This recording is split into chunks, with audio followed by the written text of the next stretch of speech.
Good evening. I'm Shane Grantham from Grantham Computer Consulting, and I offer 7-day-a-week service to your home or your office for your computer needs.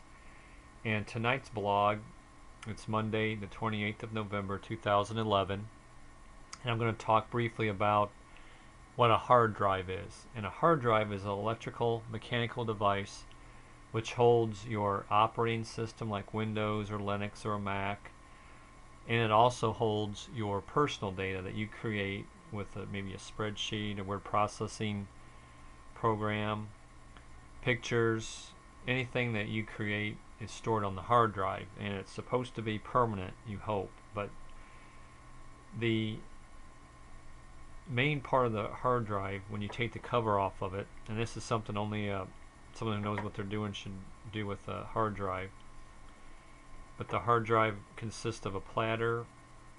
Maybe there's 1, 2, or 3 of them, and it spins around at a high speed, and your data is contained on these magnetic metal platters, and on each side of the platter contains data.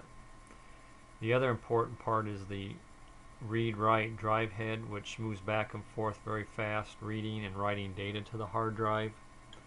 And there are also motors underneath the drive head and also underneath the platters to drive the platters. And on the other side of the hard drive you have a circuit board which has all kinds of chips, transistors, resistors, capacitors, and other semiconductors, and there's some integrated circuits under here, and you also have the power 12 and 5 volt connector, and also the data cable here. This is an IDE or an older drive. The newer drives have a little different connectors.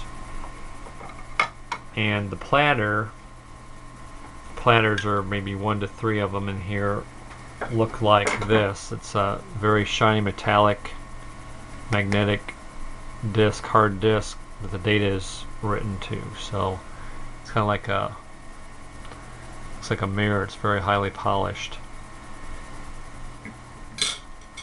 So thank you for watching, and we'll see you next time.